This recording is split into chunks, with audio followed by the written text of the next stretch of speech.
consideramos que nos conviene, que es benéfico para que haya más inversión extranjera, que se estimule la participación de las empresas para la creación de empleos bien pagados en el país. Por eso considero que se va a aprobar, porque los legisladores, en este caso los senadores, han actuado siempre de manera muy responsable. Le vamos a dar la palabra a Julio Scherer Ibarra, que es el consejero jurídico de la Presidencia, para que él explique sobre el procedimiento. Luego les va a informar Marcelo Ebrard, secretario de Relaciones Exteriores, luego la doctora Graciela Márquez, secretaria de Economía, y luego Jesús Seade, que ha sido clave en este proceso de negociación del tratado. Nos ha ayudado mucho a que tanto en Estados Unidos como en Canadá se acepten condiciones que ayudan a tener una relación de cooperación para el desarrollo, cooperación para el desarrollo y para un comercio justo, sin barreras, sin aranceles, que permita a México crecer con este acuerdo comercial, con este tratado. Entonces, Julio va a informarle sobre el procedimiento.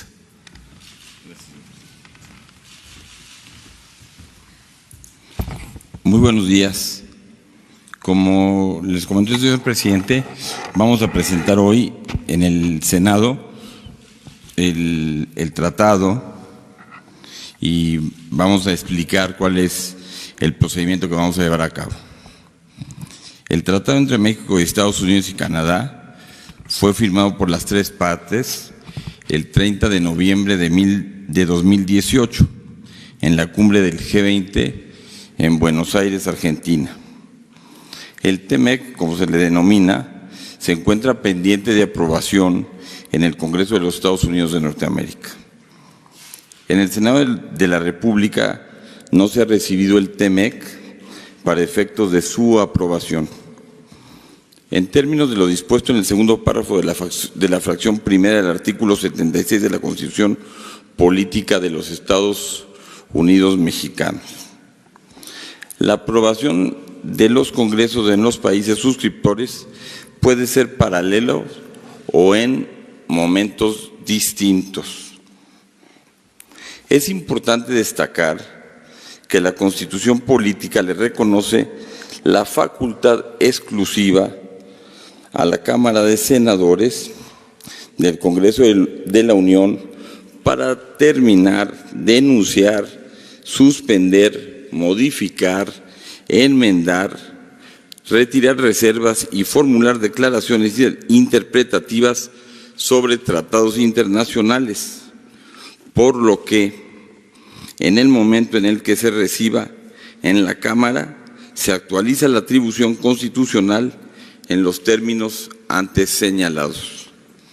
Asimismo, la Constitución Política de los Estados Unidos Mexicanos no establece mayoría calificada para la aprobación de los tratados internacionales, motivo por lo cual, como ya se explicó aquí, opera mayoría simple. Al tratarse de una facultad exclusiva del Senado de la República, en términos del artículo 76, fracción primera, segundo párrafo de la Constitución Política, la aprobación del TEMEC puede realizarse tanto en las sesiones ordinarias como en un periodo extraordinario, al que será seguramente convocado próximamente, en la Cámara que sea convocado por el Congreso y en la Comisión Permanente del Congreso de la Unión. Por disposición del artículo 237 del Senado de la República, los tratados internacionales deberán turnarse para su estudio y dictamen a las comisiones de Relaciones Exteriores que correspondan. Adicionalmente, podrá turnarse a otras comisiones cuyas materias corresponden con objeto de los mismos, a fin de que coadyuven en el dictamen del mismo. En consecuencia, el turno que corresponderá al TEMEC deberá hacerse a las comisiones de Relaciones Exteriores, de América del Norte y a la Comisión de Economía del Senado de la República. Es todo, señor presidente. Muchas gracias.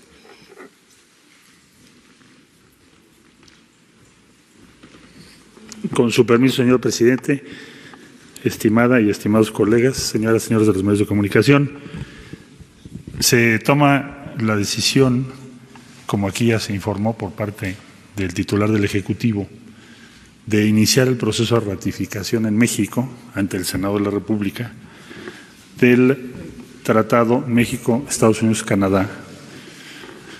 Este proceso de ratificación es de ratificación, es decir, es sí o no. Va a tener las modalidades que la Constitución marca en el artículo 76 constitucional y han sido ya superados, como es de su conocimiento, los obstáculos que impedían que esto iniciase, especialmente las disposiciones que Estados Unidos tomó respecto a la denominada 232 en cuanto al acero y el aluminio. Una vez resuelto esto, México inicia su proceso. Los tres países tenemos procesos distintos en curso y con esta decisión que toma el presidente de la República, nosotros estaremos el día de hoy ante el Senado de la República para entregar los textos completos, el protocolo correspondiente, para que puedan iniciar, cuando así lo determinen, el proceso de discusión y, en su caso, de ratificación. Muchas gracias.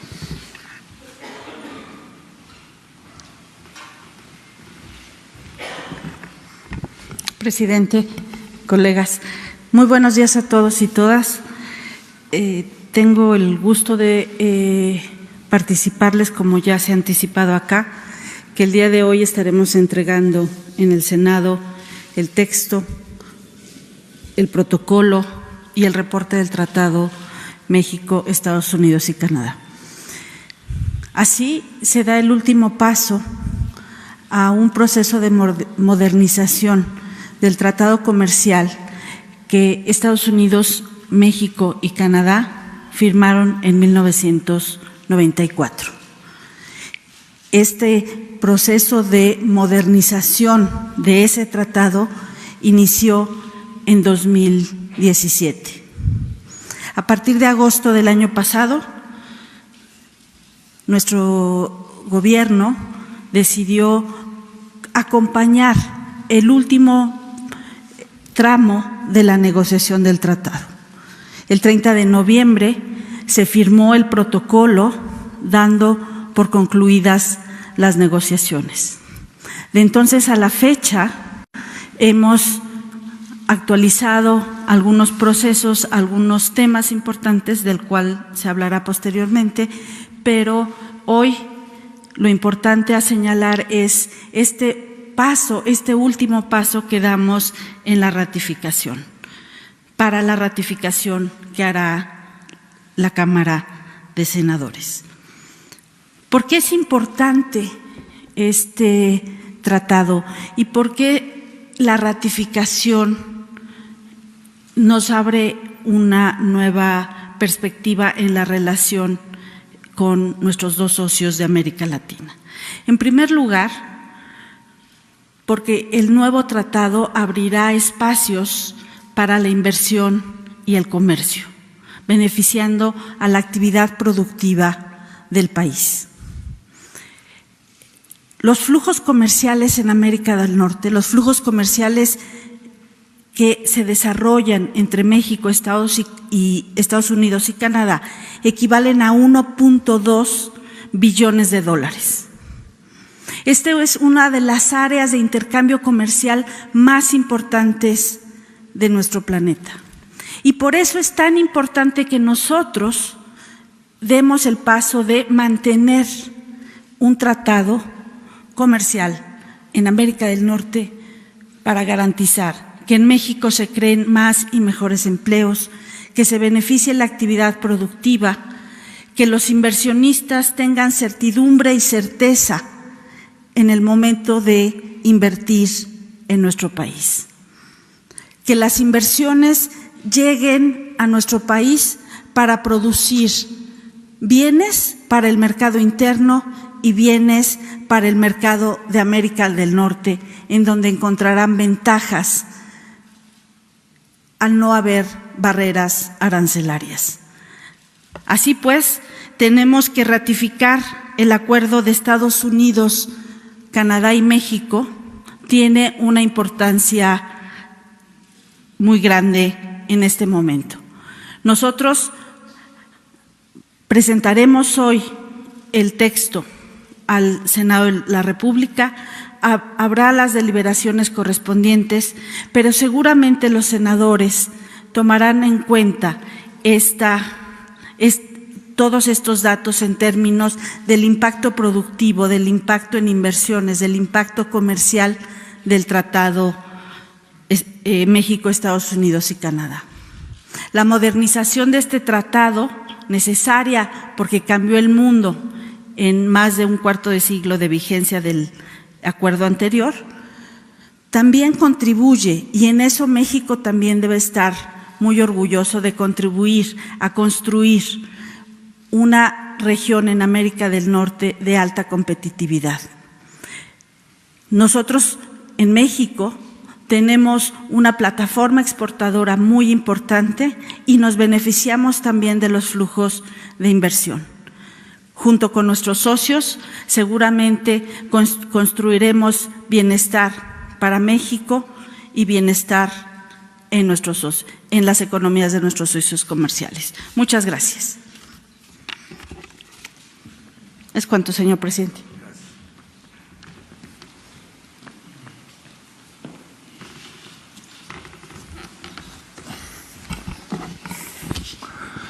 Muchas gracias, señor presidente, colegas, estimadas amigos y amigas de la prensa y otros que estén presentes.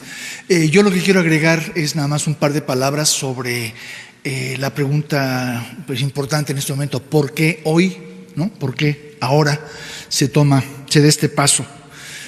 Bueno, pues siendo un poco frívolo, no dejo de notar, y no es que yo lo haya escuchado del presidente, pero observo que hoy se cumplen 6 meses de que se firmó aquel tratado, firmado por el gobierno anterior, pero al cual el entonces presidente electo brindó todo su apoyo, corrigiendo lo que hubiera de ser corregido, y se corrigió en forma totalmente satisfactoria para nosotros y ayudando en forma sustantiva a que saliera.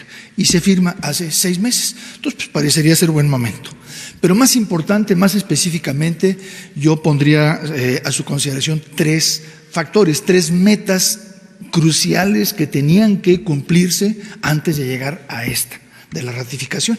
La primera ya tiene un mes exactamente de haberse cumplido, pero se las recuerdo, era la reforma laboral, todo el conjunto de cambios legislativos muy importantes, históricamente importantes, que metimos, que reflejaban tanto un compromiso que adoptamos, y con mucho gusto, en el contexto del tratado con Estados Unidos y con Canadá, como un compromiso político de décadas del señor presidente y de todos los que estamos con él en este gobierno. Entonces, se pasa la reforma laboral hace un mes, que era un requerimiento total para poder llegar a esta fase. Segundo lugar, como ya se mencionó, el problema también muy acucioso, muy complicado del acero. Nosotros en un momento dado dijimos, no se debe firmar allá en noviembre el tratado, el borrador del tratado, sin resolver lo del acero. No se hizo, no se pudo, se han pasado meses, pero era una condición total que México había expresado repetidas veces y Canadá por su lado también. Afortunadamente, ya muy recientemente se pudo resolver eso y es otro obstáculo que se supera y que nos permite pasar a la etapa definitiva. Y tercer lugar, bueno, pues hemos estado en contacto estrecho con los ejecutivos, los negociadores, los ejecutivos de los dos países socios, de Canadá y de Estados Unidos. En los tres países son distintos procedimientos, pero siempre, en todos los casos, el elemento común es que la ratificación la realiza el legislativo, que tiene una personalidad soberana, pero los ejecutivos, bueno, son los que negocian, son los que preparan y son los que en un momento dado lanzan a la ratificación el proceso. Y en esta comunicación cercana que tenemos con Canadá y con Estados Unidos, observamos y hemos informado al señor presidente que detectamos importantes avances. Ciertamente en Canadá, que acaba de ayer también de iniciar el lado técnico de su proceso, como en Estados Unidos, que es más complejo todo el proceso, pero están avanzando las cosas en una forma muy atractiva. En Estados Unidos el legislativo entra en receso a fin de julio y el objetivo de ellos, y que todos esperamos que así sea, es que la ratificación se complete entre junio y julio. En Canadá el receso entra en julio, entonces la ratificación probablemente sea en el mes de junio, y en México estamos en receso legislativo, pero tenemos perfectamente, como señaló el canciller, la capacidad de solicitar a los señores senadores consideración bajo régimen de excepción en este periodo, y tenemos el sentir total de que es oportuno. Entonces, queremos buscar la ratificación en México en las próximas semanas y en los tres países en este lado de acá del verano, antes de agosto, antes de julio en el caso de Canadá. Entonces todo marcha bien. Muchas gracias.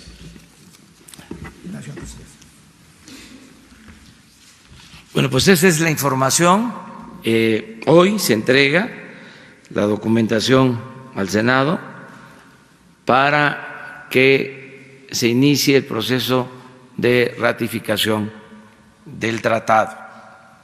Estamos seguros que vamos a contar con el apoyo de los senadores y que pronto se va a tener esta aprobación que va a ayudar mucho a mantener la confianza en México, en su pueblo, en su gobierno.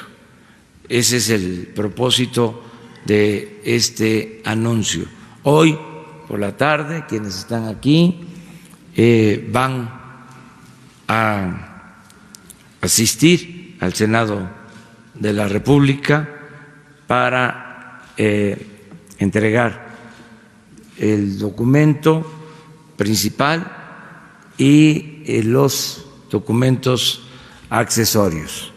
Pues eso es básicamente lo que queríamos tratarles hoy, y abrimos la sesión de preguntas y respuestas. Si les parece, tenemos pendientes de ayer a José Ley Gutiérrez y a Carlos Pozos, que quedamos pendientes. Pero si hay algo que tenga que ver primero con el tema del tratado, podemos desahogarlo y luego entramos a los asuntos generales. ¿Les parece? Bueno, vamos 4.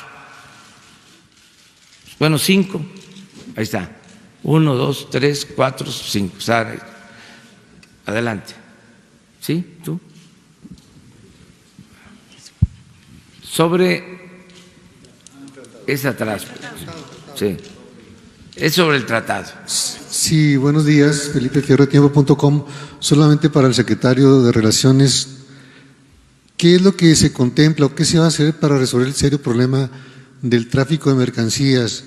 Porque constantemente se bloquean porque no tienen, en Estados Unidos afirman, la capacidad para estarlo revisando. Y esto causó pérdidas por miles de millones de dólares en este último año.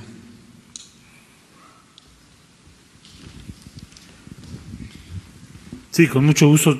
Se refiere el compañero a los retrasos que hemos observado en los puertos de entrada a Estados Unidos a lo largo de toda la frontera con diferentes intensidades. Brevemente diría que se llevó a cabo en primer lugar, mandamos una nota diplomática a Washington. Yo estuve en Washington recientemente, hace unos días, y fue uno de los temas de conversación más importantes. Se hizo una evaluación del impacto económico y se realizó reunión 22 y 23 de mayo, acaba de ser, en la Cancillería, fue la sede, porque hay muchos temas, no es el objeto de esta conferencia, pero diría que brevemente lo que acordamos fue monitorear los tiempos y ver las decisiones que se van a tomar, que son varios capítulos. Un capítulo son inversiones que hay que hacer para ampliar los puertos o mejorar los ingresos. Dos son acuerdos con aduanas, que algunos no se han concretado, no se han materializado, que trataremos de que así se haga lo más pronto posible. Tercero, la diferenciación de su personal, porque argumentan varios problemas, uno de ellos es la atención a migrantes, etcétera. Entonces, se acordó que aumentarían el personal y estaremos presentando mensualmente cómo evoluciona este acuerdo a partir de este mes. Es decir, del 22 de mayo estaré yo informando alrededor del 22 de junio qué pasó con ese acuerdo. Los cinco, ¿no? A ver. Sí, presidente, buenos días. Marco Antonio Olvera, corresponsal de Radio Latino, California. Quisiera preguntarle, yo sé que México necesita abrir sus mercados al exterior para que llegue la inversión extranjera y se generen fuentes de empleo y trabajo. Pero, ¿qué pasa con las amenazas continuas de Donald Trump, que amenaza con construir un muro y siempre está sobre esa retórica? Una, y dos, el tema de los migrantes está contemplado dentro de este tratado de libre comercio con Canadá, porque pues muchos migrantes se van porque no hay empleo y sé que hay temporadas en las que puede haber permisos temporales de 3 o 6 meses para que obviamente ingresen y regresen a sus lugares de origen. Bueno, son dos temas importantes. Primero, lo del tratado, que es lo que ahora estamos resolviendo y espero que sea en definitiva, porque como tú lo señalas, es algo que nos conviene. Y vamos a seguir atendiendo el otro tema, que es el fenómeno migratorio. Y para eso vamos a seguir insistiendo en atender las causas, es decir, en buscar un acuerdo bilateral de cooperación para el desarrollo. Lo que hemos estado planteando, ya existe incluso un plan elaborado por la CEPAL y lo está viendo el secretario de Relaciones Exteriores, todo lo vinculado al fenómeno migratorio, pero no solo los flujos de migrantes, sino atender las causas. Ese es el enfoque que estamos dándole a este asunto. Ya pronto, seguramente Marcelo Ebrard va a informar sobre cómo vamos en este otro campo de la negociación de los acuerdos.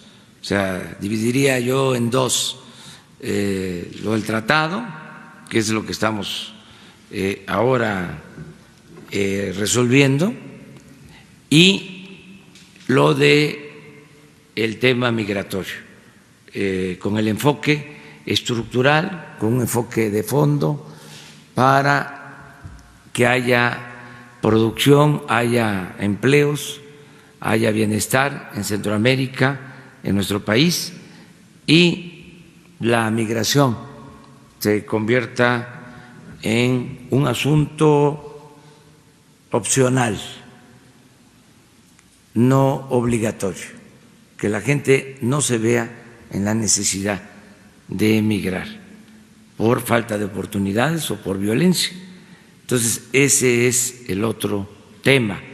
No sé si, Marcelo, sobre este último tema tengas algo que decir, un adelanto, porque acabas de regresar de Estados Unidos y aprovecha para informarlo de… Sí, señor presidente. Se presentó muy brevemente en el tratado, que es tu pregunta, no hay un apartado respecto a esa materia. Es decir, lo que hoy se va a presentar es lo que ya se conoce, que tiene que ver con otros capítulos y otros, inversiones. México, desde el principio que se tomó contacto con la administración Trump, que fue en el proceso de transición, el presidente de la República le envió una carta invitándolo para hacer una iniciativa de desarrollo respecto a los 3 países, Guatemala, Honduras y El Salvador, e informando que el sur de México iba a recibir una inversión muy relevante. El primer acto de política exterior fue la firma con los presidentes de los países a los que hago referencia el día 1 de diciembre de una declaración política cuyo contenido esencial es preparar esa iniciativa. Se pidió a la CEPAL que lo hiciese, el lunes de la semana pasada se presentó aquí, de inmediato fui a Washington a presentarlo, me recibieron en la Casa Blanca, y de ahí también por instrucciones del presidente de la República fui a Berlín, Alemania, de donde llegué el día de ayer, a una conferencia que es una iniciativa de Alemania y por lo tanto esperamos también de la Unión Europea hacia América Latina y el Caribe, cosa que celebramos porque Alemania había estado un poco, vamos a decir, concentrada en otras partes del mundo. Entonces, como resultado de ello, y ahí concluyo, el canciller, el ministro de Relaciones Exteriores de Alemania dio a conocer el respaldo de la República Federal Alemana a esta iniciativa que ha planteado el presidente López Obrador.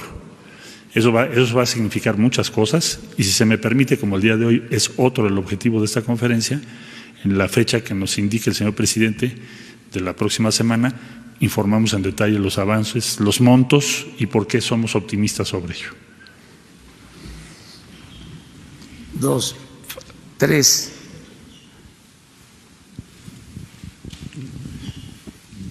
Buenos días, Rocío Méndez de Noticias MBS. ¿Cuáles son las expectativas entonces, señor presidente, al respecto del crecimiento ya con la oportunidad de contar con un tratado de libre comercio después de que el Banco de México ayer aclaró que no habrá recesión desde su perspectiva, pero sí bajó las expectativas de crecimiento? Y también quisiera pedirle su opinión de que ustedes llegan, señores, a una sede que fue el día de ayer alterada en su seguridad después del ataque que sufrió la senadora Citlali Hernández. Por favor, gracias. Bueno, sobre lo primero, está muy bien la economía en México, son buenos los pronósticos, aún con lo expresado ayer por los miembros del Banco de México. Somos respetuosos de la autonomía del Banco de México. Nuestros datos nos indican que vamos bien. Ayer, por ejemplo, ¿no?, reducen estas expectativas de crecimiento en el Banco de México y el día de ayer, por dar otro dato, se aprecia el peso. Entonces, vamos bien en general. Y con la aprobación del tratado vamos a ir mejor en lo económico. No estamos en pleitos con el Banco de México, somos muy respetuosos de la autonomía del Banco de México y nosotros consideramos que son muy buenos los datos. Tan es así que la plática ayer con la maestra Lagarde del Fondo Monetario Internacional no trató sobre ese tema de reducción, disminución, de crecimiento, ni de crisis económica. Fue sobre otros asuntos que ella tenía interés en conocer, sobre todo el combate a la corrupción, cómo se está orientando el presupuesto para atender a los pobres y la defensa y protección del medio ambiente. Fueron otros temas. Seguramente con los funcionarios de Hacienda sí trató asuntos financieros, pero nosotros estuvimos conversando más de una hora y ella manifestó su confianza en la marcha de la economía de nuestro país. Nada más para puntualizarlo, porque si no hubiese sido de esa manera, pues ella hubiese declarado otra cosa saliendo. Y si ustedes ven sus declaraciones, pues fueron favorables, yo diría objetivas. Vamos de manera que bien, adelante. Es que eso no entra para la siguiente ronda, si les parece, porque estamos sobre el tratado, aunque sí va el tratado al Senado, pero digo.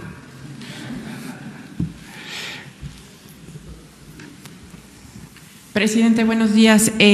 Preguntarle sobre los riesgos, si sus funcionarios también conocen algo del tema de los riesgos que hay de que no se ratifique el TEMEC. En Estados Unidos parece que la discusión es difícil, sobre todo una de las legisladoras está poniendo muchas trabas para la ratificación del Senado. Mucho de del crecimiento que se espera para México depende también, los analistas han dicho, de la ratificación del TEMEC. ¿Ustedes ven riesgo de que se puedan abrir las negociaciones y no se ratifique el tratado, sobre todo por las discusiones que hay en Estados Unidos? Yo estoy optimista. Yo estoy seguro que se va a aprobar, aún con las diferencias que puedan haber en Estados Unidos. En Canadá no hay duda de que se aprueba y podrían haber algunas dificultades más de procedimiento y también de fondo en Estados Unidos. De procedimiento porque ellos tienen que elaborar del tratado una ley, lleva tiempo y significa acuerdos. Y pues hay también diferencias por circunstancias especiales que no tengo yo por qué mencionar, no me corresponde. Son dos partidos. Sin embargo, nosotros hemos sentido también mucho apoyo de los actores principales, los representantes económicos, sociales, de políticos de Estados Unidos. Hay un buen ambiente y yo apuesto a que se va a aprobar el tratado. Puedo hasta pronosticar que se va a aprobar sin dificultad y pronto se va a llegar a este acuerdo que considero conviene a Estados Unidos, conviene a Canadá y le conviene a México. Pero si no se ratificara y se abrieran de nuevo las negociaciones, ¿esto podría afectar las perspectivas No. de crecimiento, sobre todo en este escenario que mencionan del Banco de México, que ya señala 0.8 de crecimiento como un estimado? No. La verdad, estoy optimista. Se va a aprobar el tratado. No. Pueden decir que he confiado el presidente y que siempre hay que tomar precauciones y que hay que actuar de manera precavida. Pues no. En este caso, estoy seguro de que se va a aprobar el tratado. Descarto que se abra la negociación y hay condiciones inmejorables para la aprobación del tratado.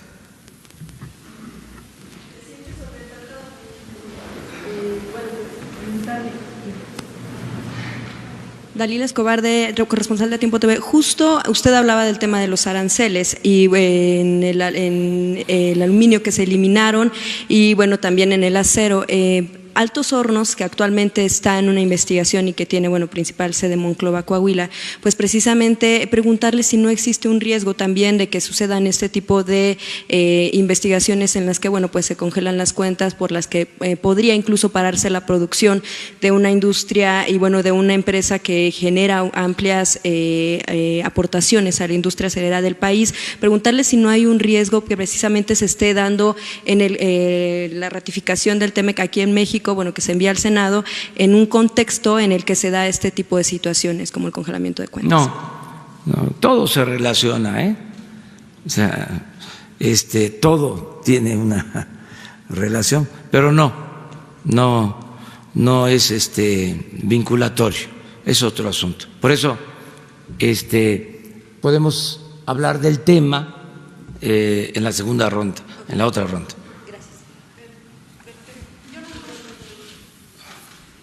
Sí, buenos días. Solo preguntarle, ¿para usted es indispensable esta ratificación del tratado para que se logre el crecimiento del 2% en este año?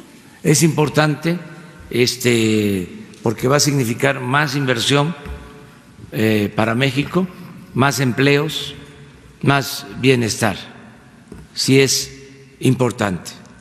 Y preguntar si el hecho de que se presente hoy es parte de una negociación política con el gobierno de Estados Unidos, si había algún acuerdo para que se impulse en esta fecha y si hay también el compromiso del gobierno de Estados Unidos de que se impulse la ratificación allá. Es una decisión soberana, ya se iniciaron estos procesos, como aquí se dijo, en los 3 países. Nosotros decidimos comenzar este proceso hoy. Desde luego hay comunicación permanente con los encargados de este tema en Estados Unidos y en Canadá. Permanente es casi a diario. Ese es el trabajo de Jesús Seade, estar hablando y estar recibiendo información sobre sus procesos y también informando de cómo vamos nosotros. Entonces, sí existe una comunicación permanente, son muy buenas las relaciones entre los gobiernos de los 3 países. Por eso hablo de que hay condiciones inmejorables. Porque en caso de los 3 países no solo aprueban el tratado,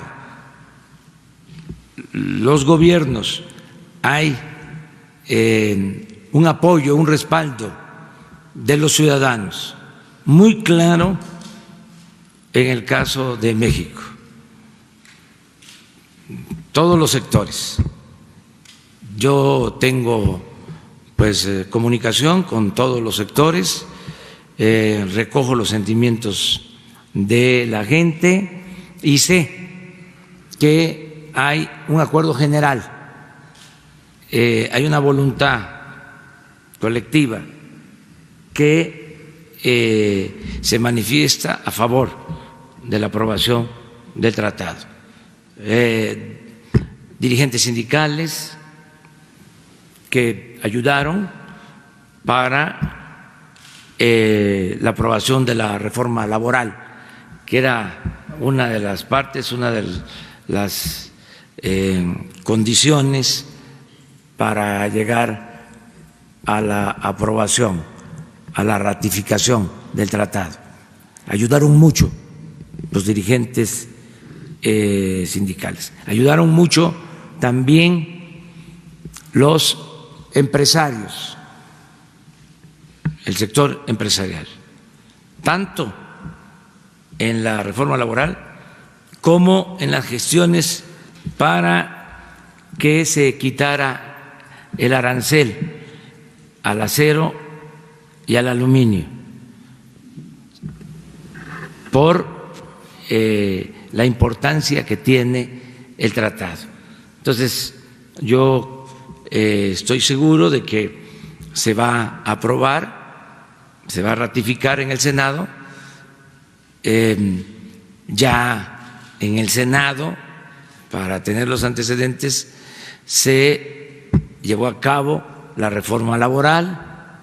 Los senadores también intervinieron para solicitar la quita de aranceles. Entonces, estamos en sintonía y hay consenso. Pero no fue parte de esa negociación de los aranceles, por ejemplo. Sí, era una condición. Sí, no podíamos nosotros, no podíamos dar un paso hacia adelante, este paso definitivo, si no hubiese habido esta decisión de quitar los aranceles, que ayuda mucho a la industria y significa inversión y significa empleos en una circunstancia mundial que ustedes ya conocen, de predominio en el discurso y en los hechos de la palabra, del término, del mecanismo arancelario. Entonces, hay una situación, repito, muy favorable en México. Una más. Buenos días, Jacqueline López del CEO. Quisiera preguntarle si esta situación de la guerra comercial entre Estados Unidos y China no vino a beneficiar a esta ratificación tanto del tratado aquí en México como en Estados Unidos. Muchas gracias. Eso se lo dejamos a los analistas económicos, financieros. Yo creo que siempre es bueno el que se llegue a acuerdos, y lo hemos dicho en otras ocasiones, libre comercio sí, guerra comercial no. Es bueno el que se llegue a acuerdos, que no haya ni siquiera escaramuzas en lo relacionado con el comercio internacional. Presidente. Sí, bueno, presidente, soy Saúl Soltero del Nopal Times y nos preocupa enormemente el tema de los tomateros mexicanos. Se habla que están recibiendo este primer castigo dentro de su gobierno con este arancel que se les está aplicando, en donde se han afectado gravemente tomateros de Jalisco, de Sinaloa, de este 17.5%. ¿En dónde quedan las negociaciones o cómo ha sido este procedimiento para abordar o darle seguimiento a esta afectación, a este tema en particular? Se está trabajando en eso, hay comunicación. Me gustaría que Jesús Seade les explique, vamos muy bien también en esa materia.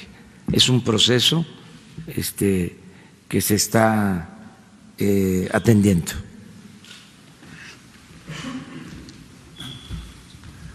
Gracias, señor presidente. No, pues sin duda es un problema serio, es un sector importantísimo, más de 400,000 personas involucradas en México directamente en la recolección del tomate y cerca de 1 millón en actividades directamente relacionadas como es transporte, empacado y otras. Es algo que lamentamos mucho. Técnicamente es una negociación del gobierno con los empresarios porque es un caso de antidumping, pero es un caso de antidumping un poco especial, ¿verdad? Porque se ha extendido a todo el sector, que son circunstancias que deben manejarse en forma de excepción, y en toda excepción pues se manejan las cosas con más mesura. Entonces nosotros hemos expresado nuestra disatisfacción a las autoridades de Estados Unidos ya un par de veces y nos hemos estado reuniendo con los tomateros y esperamos encontrar una solución. Ellos han interpuesto un amparo, el equivalente al amparo en Estados Unidos, que se llama injunction, que normalmente se resuelve en un día votándolo, diciendo no procede. Y ahora se ha tardado más de una semana, quizás sea buena señal que lo están considerando muy en serio. Entonces estamos a la expectativa de ver qué sale de eso y en lo que es ya la negociación, muy en contacto con todas las partes en Estados Unidos y en México. ¿Se contempla alguna denuncia ante la OMC en caso de seguir esta medida injusta para el comercio? Sería muy temprano para eso porque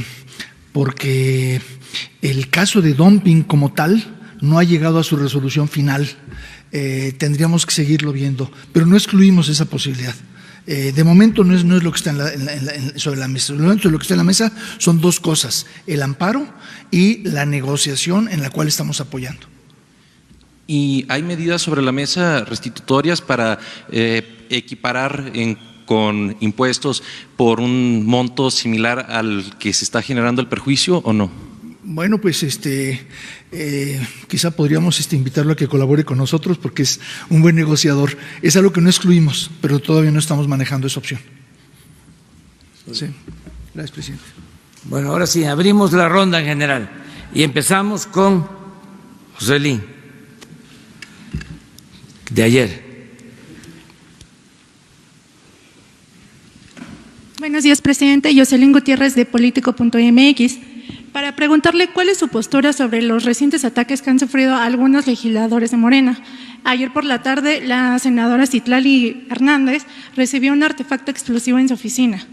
También, para ejemplificar el caso, está Pedro Carrizales El Mijis, quien ha denunciado en múltiples ocasiones que ha sido objeto de atentados contra él y su familia. Y para finalizar, pues, el caso que le estoy exponiendo, también está el caso de la diputada Carmen Medel, que al inicio de la legislatura sufrió la pérdida de su hija, que fue asesinada en Veracruz. ¿Qué nos puede decir sobre eso? Y si me permite hacerle dos preguntas más. Bueno, pues el caso del Senado se está investigando, ya tenemos un informe.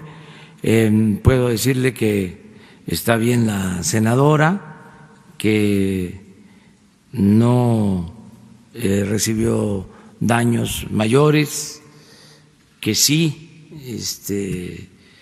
fue un hecho el que un paquete llevaba una bomba casera de poco impacto, pero sí un artefacto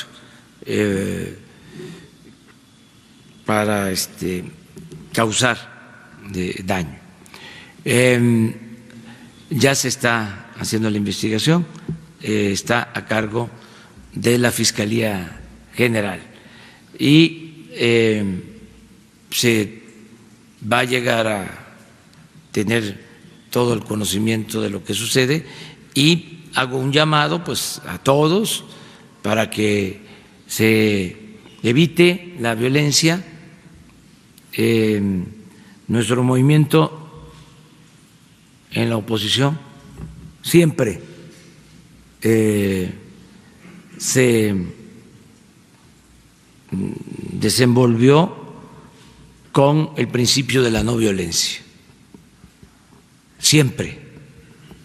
No rompimos un vidrio.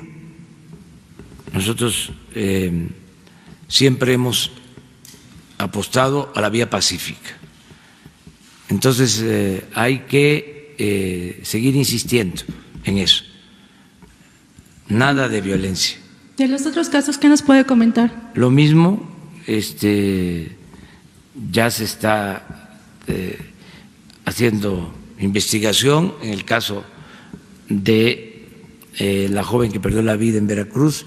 Eso corresponde al gobierno de Veracruz y ya ha informado sobre el avance en las investigaciones el gobierno de Veracruz, y vamos nosotros pues a seguir protegiendo a todos los ciudadanos. De la medidas adicionales para revisar su correspondencia, presidente, después de lo que ocurrió ayer, por ejemplo, el material que le llega a usted. Sí, pero nosotros tenemos un sistema bastante seguro en general. Miren, al presidente lo cuida la gente, y el que lucha por la justicia no tiene nada que temer. Pero esta semana no estuvo funcionando la máquina de escáner en el acceso principal de Moneda. Hay varias deficiencias de seguridad aquí. Sí, en Palacio. se van a arreglar. Por ejemplo, ayer teníamos problema de que estaban fundidos unos focos y ahora estoy viendo que ya tenemos toda la luz. Entonces, es el mantenimiento que se tiene que dar a este sitio histórico importantísimo. Sobre la pregunta que quedó ayer pendiente, presidente, el abogado de Emilio Lozoya, exdirector de Pemex, señaló a algunos medios que en el sexenio anterior no había ninguna página que se moviera sin que Enrique Peña Nieto estuviera enterado. ¿Usted está de acuerdo con esto? ¿Ve posible que el expresidente vaya a declarar sobre el caso? Yo lo que puedo decirles es que ya nosotros cumplimos con dar a conocer este asunto a la Fiscalía General, y a ellos corresponde, a la Fiscalía, que es una institución autónoma, corresponde atender el asunto de manera integral, y también pienso que es la institución que puede informarles ampliamente. Si no lo hacen, sería por cuestiones de limitaciones legales, por el debido proceso. Pero en el caso de nosotros, consideramos que ya expresamos lo fundamental. ¿Qué es lo fundamental? Puntualizando: cero corrupción, cero impunidad, no actuar como tapaderas de nadie,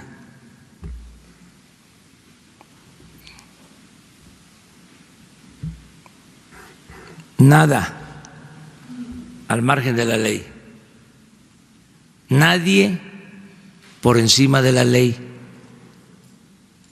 5, auténtico Estado de Derecho.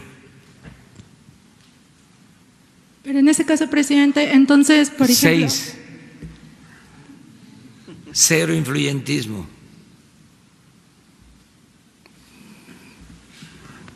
Siete, justicia.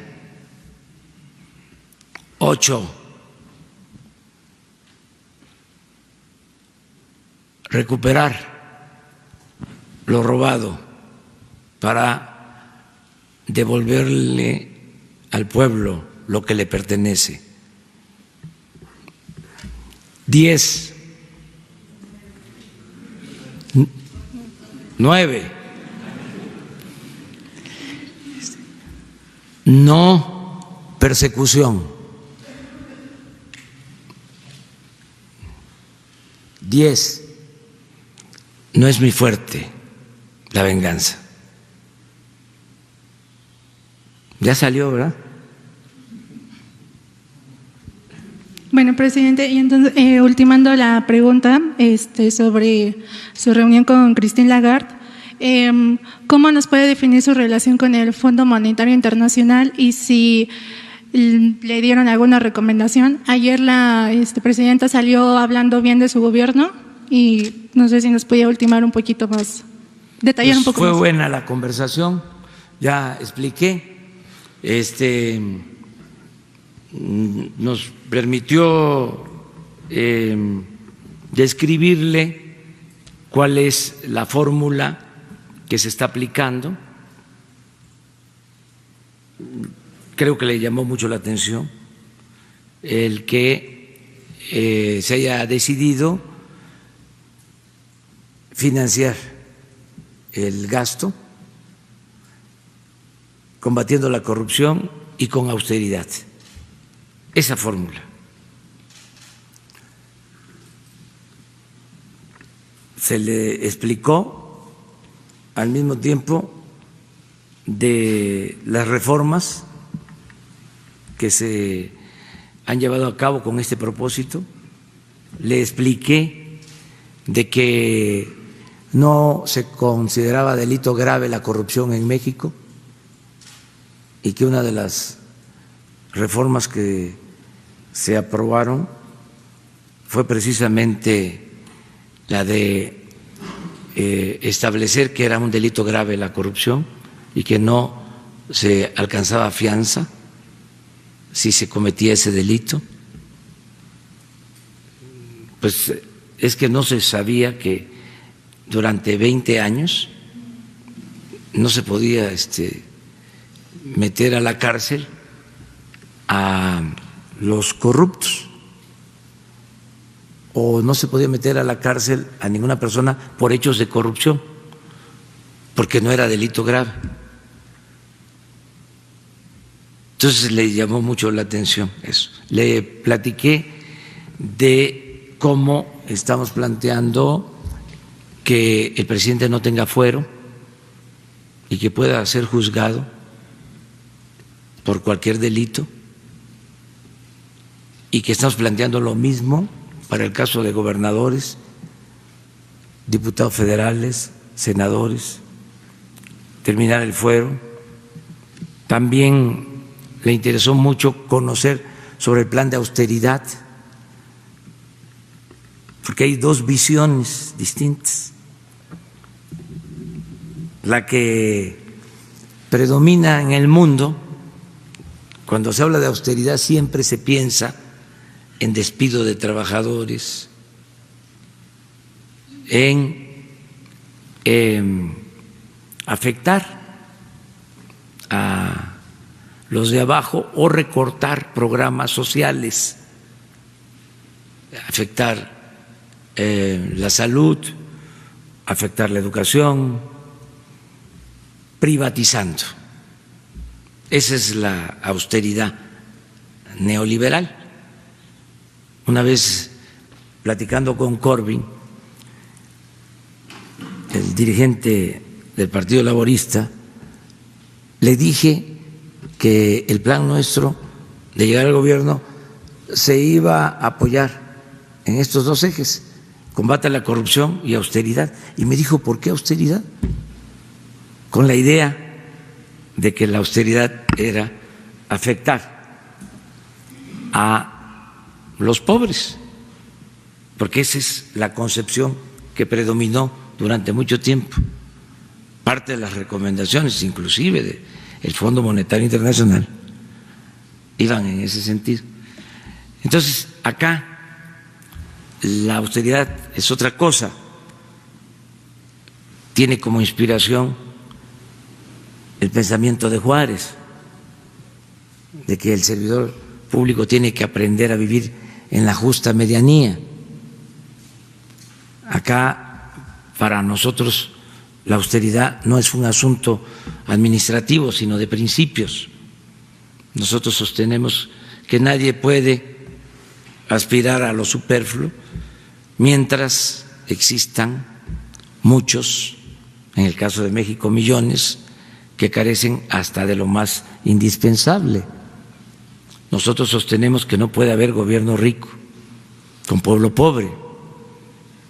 Y le expliqué de cuánto ganaban los altos funcionarios públicos, de los aviones, de las residencias, de cuántos cuidaban al presidente, de los carros de lujo, de los viajes al extranjero, etcétera, etcétera, etcétera. Entonces, sí, le pareció atractivo. Y hablamos de otros temas y quedamos en que se va a trabajar un acuerdo con este nuevo enfoque para suscribirlo en el mediano plazo, cuando los funcionarios de Hacienda y los encargados del Fondo Monetario en México se pongan de acuerdo. Se definieron los temas.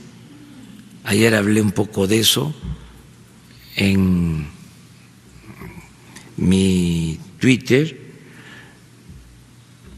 combate a la pobreza, defensa del medio ambiente,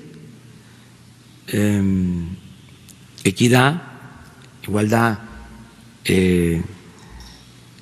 del hombre y la mujer, igualdad de género, que es un tema importantísimo, que siempre las mujeres participen en igualdad de condiciones,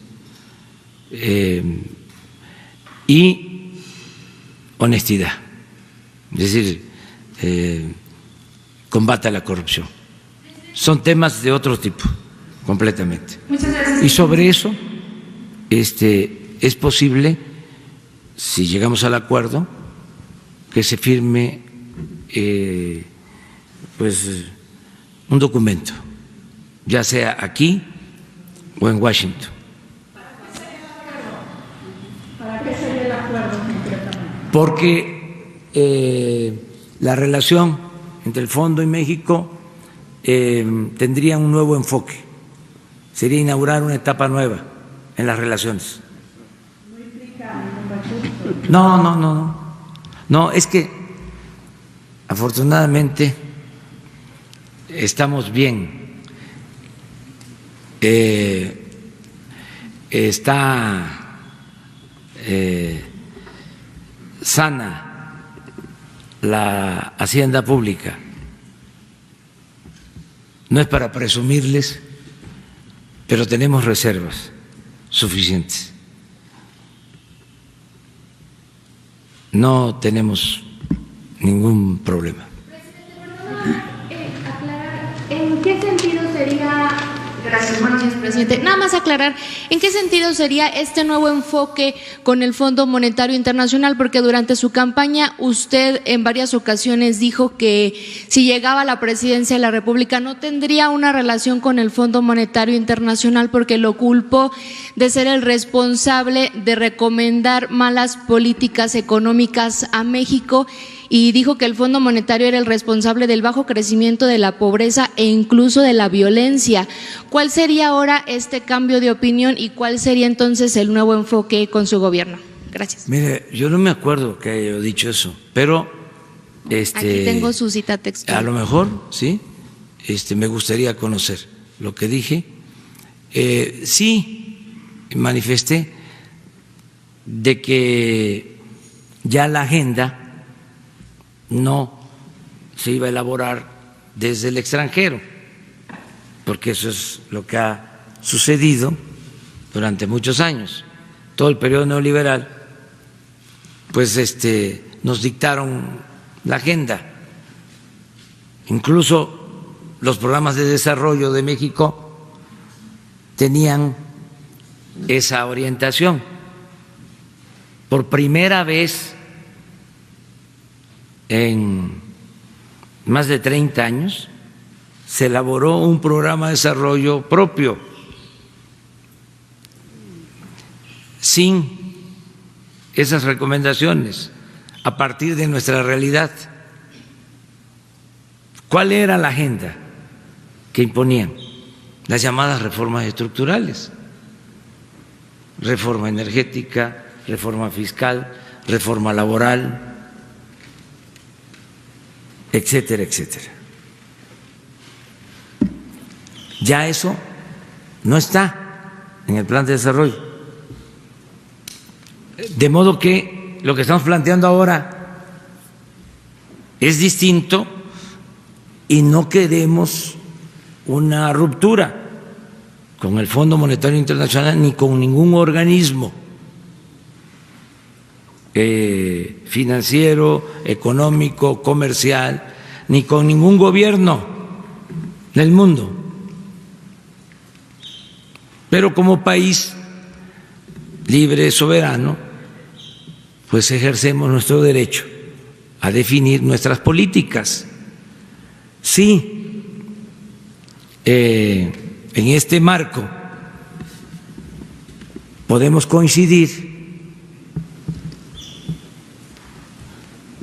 pues tenemos relaciones con todos.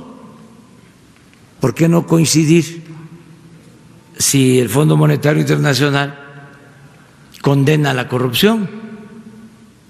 ¿Por qué no coincidir si el Fondo Monetario Internacional busca combatir la pobreza? ¿Por qué no coincidir si el Fondo Monetario Internacional apuesta al desarrollo sustentable? ¿Por qué no coincidir si el Fondo Monetario Internacional se pronuncia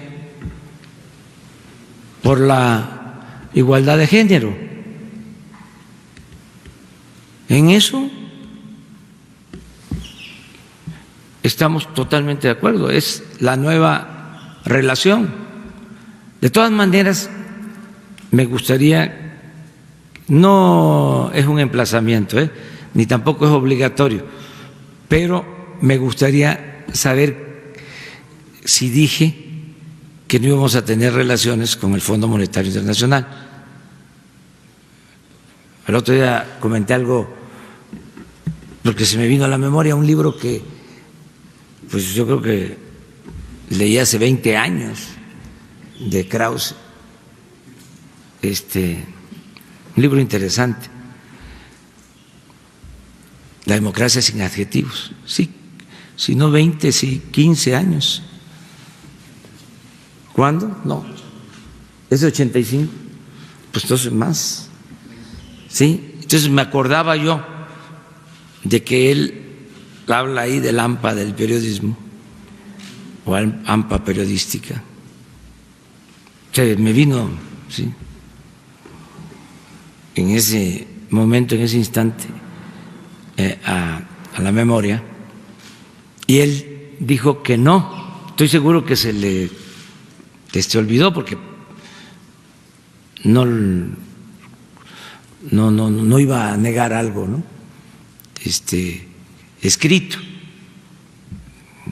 Cuando uno escribe, yo llevo escribiendo pues algunos años, como 30 años escribiendo libros, y ahí está, son testimonios. Imagínense si yo no fuese congruente, ya me hubiesen sacado. Mire lo que dijo este libro antes. Pero yo siento que se le olvidó, porque ha escrito también mucho, y se le pasó eso. Pero en efecto sí trata el tema. Y además está como para retomarlo, está de actualidad.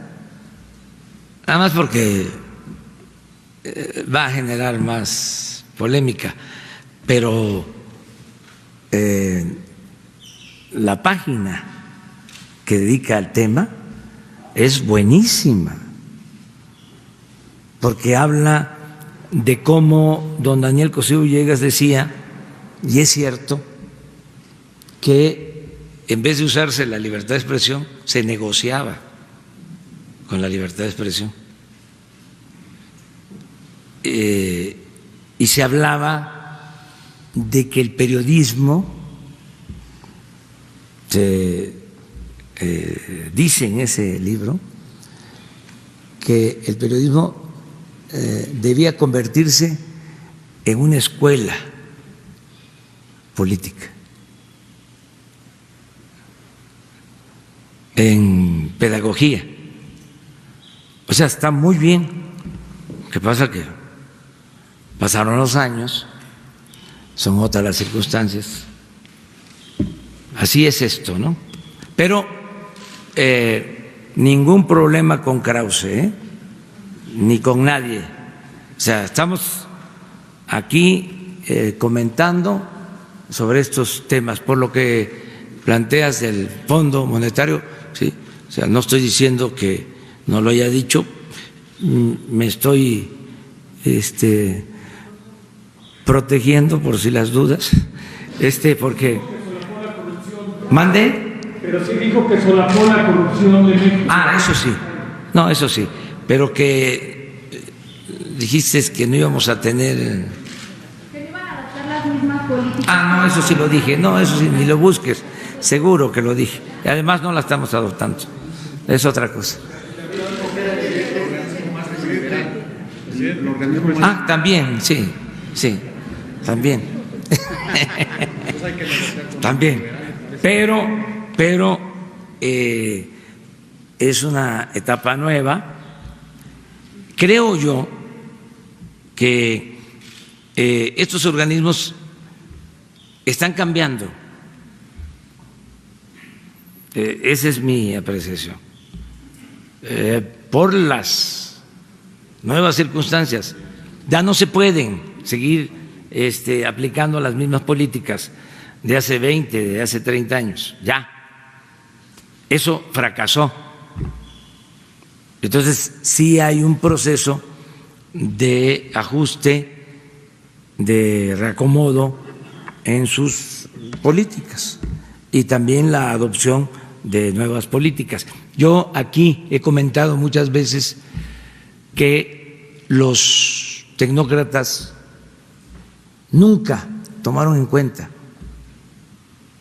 como ellos mismos dicen, la variable corrupción. Nunca. Y ayer sí se lo comenté a la señora Lagarde, que puede ser el modelo económico más perfecto, mejor diseñado, pero con una corrupción desatada, desproporcionada, ningún modelo funciona, por más perfecto que se haya diseñado. Es que la corrupción destruye todo, acaba todo.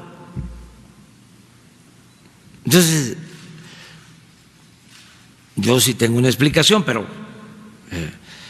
parece como increíble que no hayan tomado en cuenta ese factor.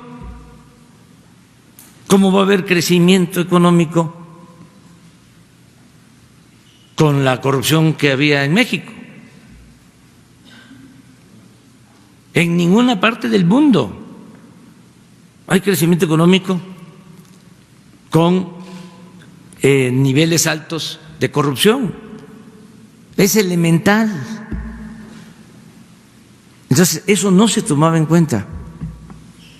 Entonces era mantener equilibrios en variables macroeconómicas, de considerar que las privatizaciones eran la panacea, que había que desaparecer al Estado, también en discurso, porque en los hechos siempre utilizaron al Estado, nada más que para rescatar instituciones bancarias en quiebra y para convertir deudas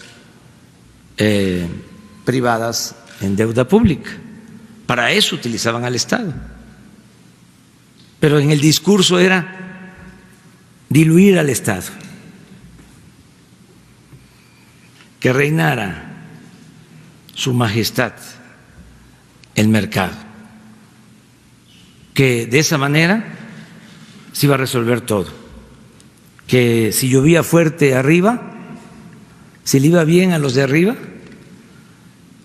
iba a gotear abajo, como si la riqueza fuese contagiosa.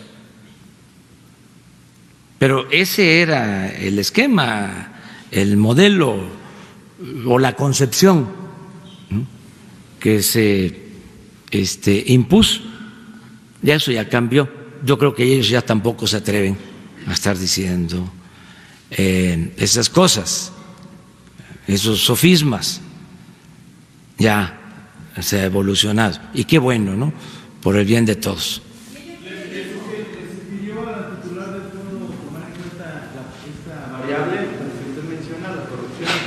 No, pero sí platicamos sobre el tema. Fue una plática muy agradable. La señora es muy respetuosa, preparada, una dama. Hola, muy buenos días, presidente. Mi pregunta es la siguiente. Desde el día de ayer se viene comentando el hecho de defender los derechos de las mujeres.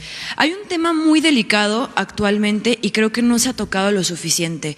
Desde hace unos días se llevó a cabo un juicio, se está llevando a cabo un juicio en la Corte de Brooklyn, donde es relacionado a esta agrupación, NXIVM, donde vemos cómo hay implicados o hay investigaciones referente a 6 mexicanos, donde lo que impacta es el hecho de que vemos cómo el sector político, las cúpulas grandes de la política, hay personajes involucrados en esto. No es la primera vez. Un ejemplo claro, Kamel Nasif, el gobernador precioso, son ejemplos de cómo este tipo de actos ilícitos se llevan a cabo. Pues sí, la prostitución de mujeres, la trata de mujeres se lleva a cabo. Entonces es imposible poder tener un Estado donde realmente se cuenten con derechos humanos a las mujeres si realmente se llevan estas prácticas. Mi pregunta es la siguiente: si ya se está investigando en Estados Unidos, ¿no cabe la posibilidad de que se investigue aquí? Y usted como presidente haré un llamado, si bien estos delitos se hacen de oficio pero no se han iniciado aquí en México, ¿cabe la posibilidad de que usted haga un llamado a estas mujeres aquí en México de que si en realidad se están llevando también estas prácticas, acudan a denunciar? Y así, aunque sea hasta sus últimas consecuencias, tenemos al hijo de Carlos Salinas de Gortari, también tenemos a la hija del dueño de Reforma, y así sucesivamente han ido saliendo más personajes ligados de forma muy directa a estas cúpulas de medios de comunicación y de la política, y no es la primera vez. Es todo, señor presidente. Pues te voy a aplicar con todo cariño aquello que dice que pues uno es dueño de su silencio.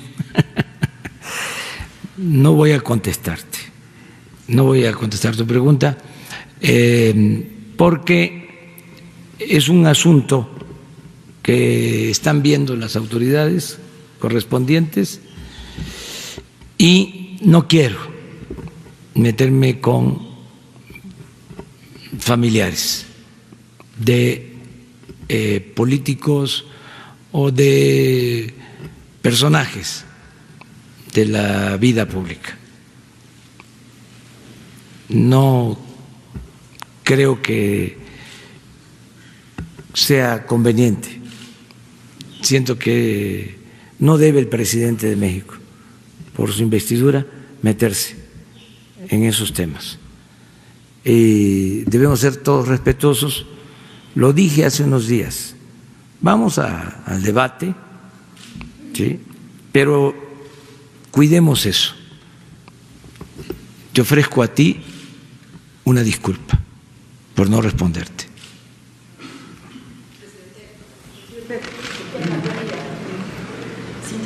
De Bloomberg News. Retomar la pregunta de la colega de MBS sobre esta estimación del Banco Central que se dio a conocer el día de ayer. En el mejor de los escenarios, la economía mexicana estaría creciendo 1.8 de acuerdo con esa última estimación. Si nos puede compartir, por favor, a qué ritmo estima usted que va a crecer la economía mexicana en los 3 trimestres que quedan para llegar al 2% que usted nos ha comentado en múltiples ocasiones que México crecerá.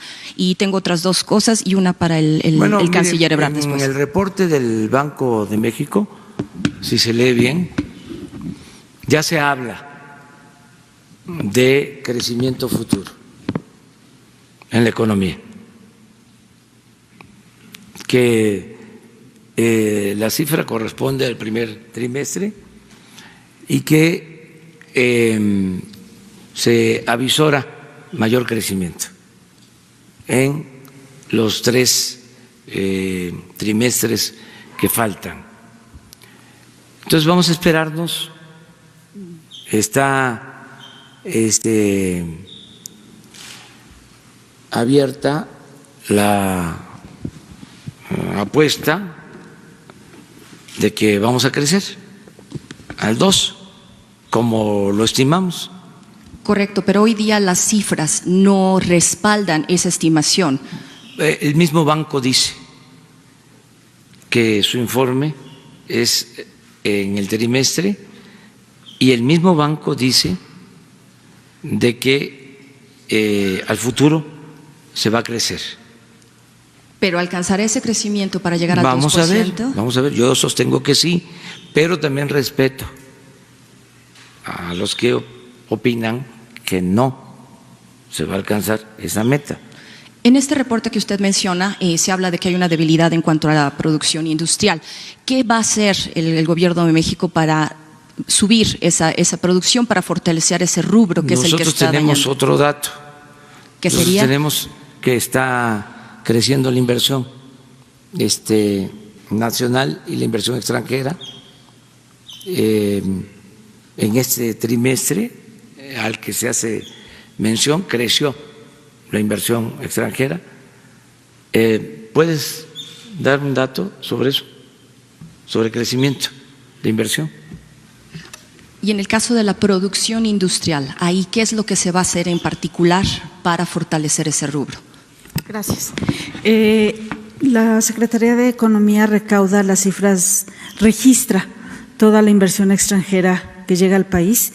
En el último registro que tenemos es un crecimiento del 7%, lo anunció aquí en este mismo lugar el señor presidente, y fue un crecimiento que se registró prácticamente en todos los sectores de la economía, y creemos, y aquí retomando un poco el tema del día de hoy, con la ratificación del Tratado de Libre Comercio, hay muchas inversiones que están a la expectativa de esta ratificación, entonces creemos que este flujo aumentará en las próximas semanas y meses.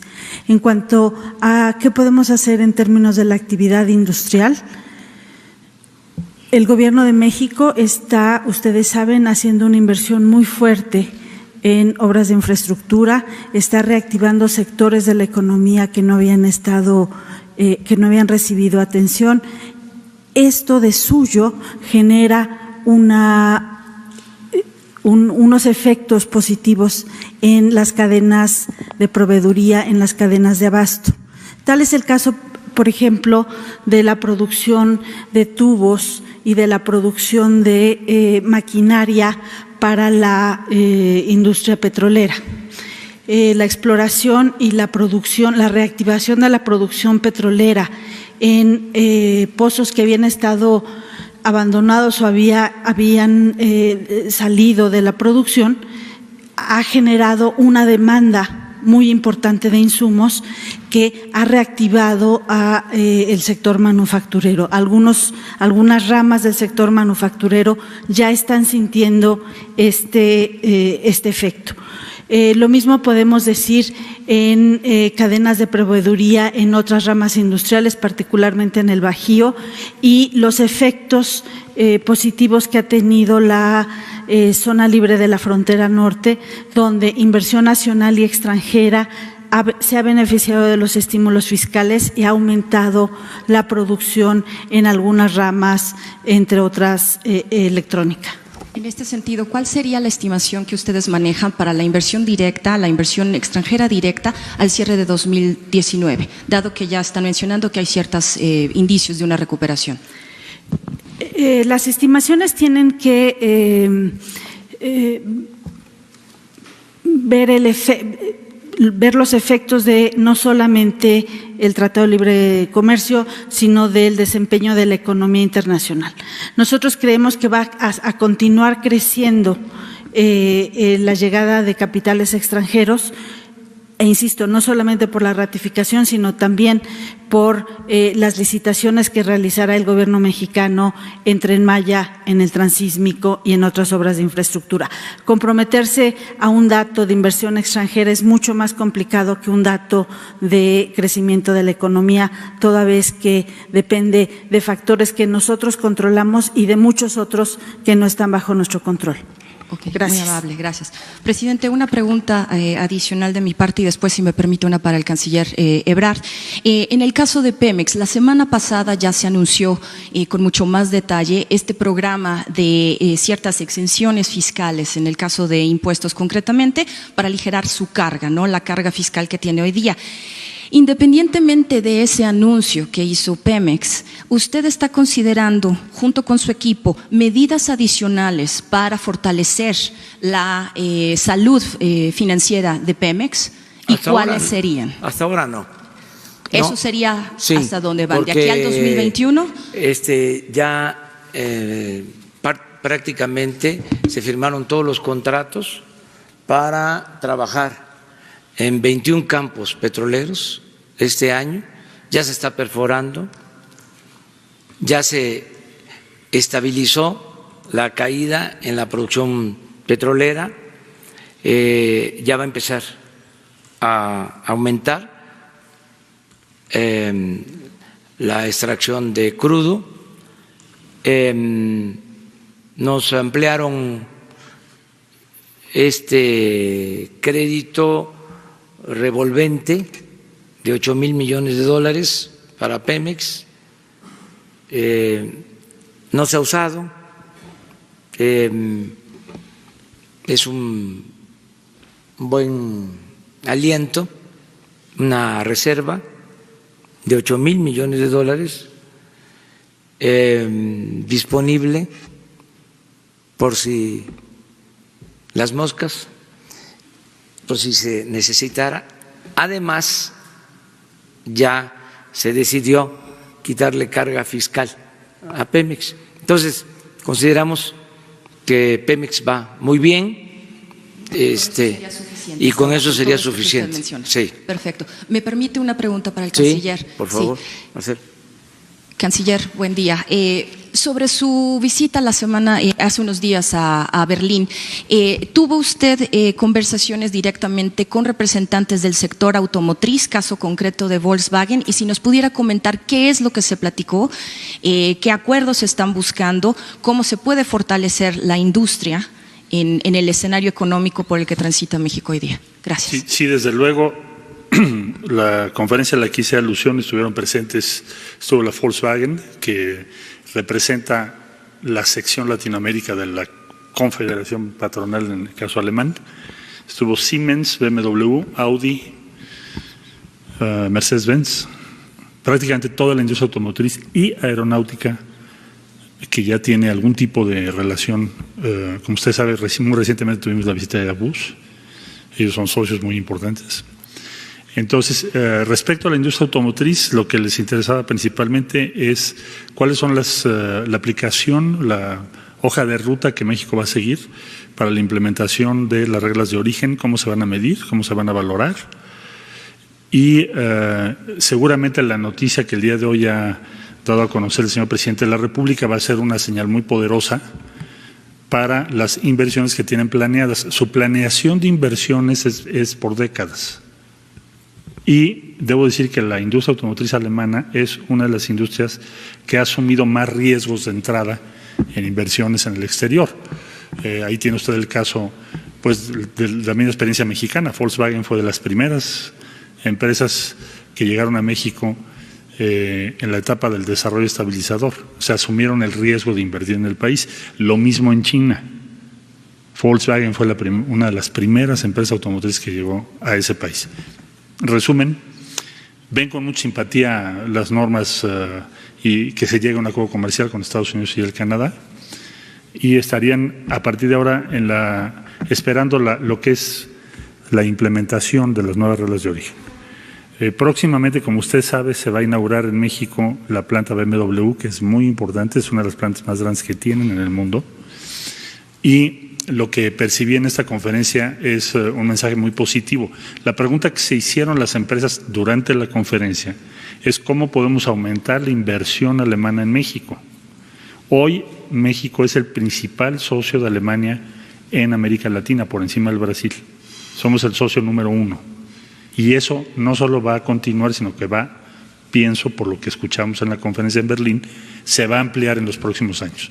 La Secretaría de Economía ha estado coordinando estos esfuerzos. Tuvimos una reunión previa a la visita y lo que les transmití es lo que la propia Secretaría ha venido definiendo como los pasos a seguir para implementar lo que se ha convenido en el tratado, en el denominado TMEC. ¿Qué compromisos de inversión tienen en concreto ya de una, varias armadoras? Tienen, como les decía yo, su planeación es a 10 años. Entonces ellos están partiendo del supuesto de que se va a llegar a un acuerdo muy pronto este año, y lo que están viendo es cómo van a cumplir con las nuevas reglas de origen. Eso significa aumento de inversión necesariamente en la región Norteamérica, donde México tiene condiciones de competencia muy grandes. Ahora dependerá de nosotros convencerlos, persuadirlos de que esas inversiones se hagan lo más pronto posible. ¿Hay posibilidad de abrir una nueva planta armadora o de... Bueno, con la de BMW, por ejemplo, que creo que es el jueves. Sí. Sí, seguramente, y de la industria aeronáutica y aeroespacial. ¿Y ahí en ese rubro qué es lo que van a hacer? Bueno, no puedo hablar por los alemanes, pero sí le diría que en su planeación México va a seguir siendo el número 1 en América Latina. Quieren hacer una expansión de su inversión en México, y eso es lo que percibimos en la conferencia. Habló no solo la industria automotriz, también la aeroespacial, farmacéutica, ahora que estamos en el tema de medicamentos, y otros rubros. Primordialmente lo que es la digitalización o el Internet de las cosas, donde Alemania tiene un avance muy relevante.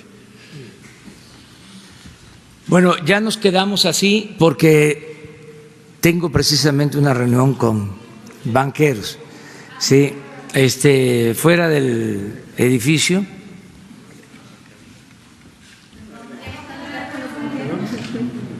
Sí, Merrill Lynch. En un hotel, no recuerdo su nombre, pero sí, pues yo creo que por ahí, sí.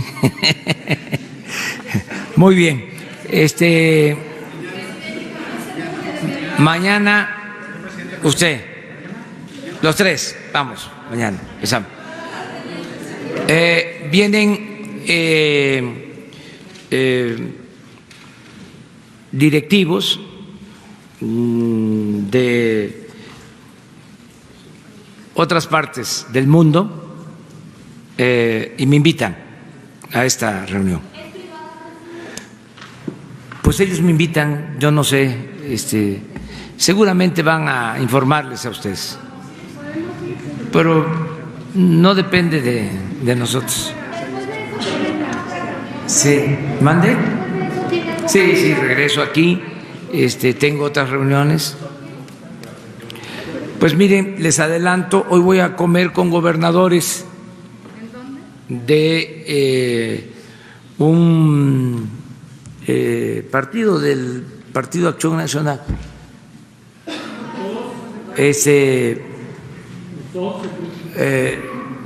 Posteriormente voy a comer con los gobernadores del PRI, que los estoy invitando. Es como parte de pues las relaciones, y luego con los gobernadores de Morena. ¿Es para el acuerdo que está planteando el presidente? Es parte de eso. Hoy aquí. ¿Pero con el PAN separados? Con los gobernadores que surgieron del PAN, pero ahora como gobernadores están gobernando para todos. Sin embargo, pues es importante pues también que se conserven los agrupamientos a partir de pues las políticas de cada organización, ¿sí? Pues están invitados por partes, además son más o menos 10, del PRI creo que también como 10, un poco más, de Morena también como 6 o 8. Entonces nos dividimos porque luego son las reuniones con todos los gobernadores, pero para poder conversar, platicar, acordar en beneficio de los ciudadanos de todos los estados, porque no hay distinción, no hay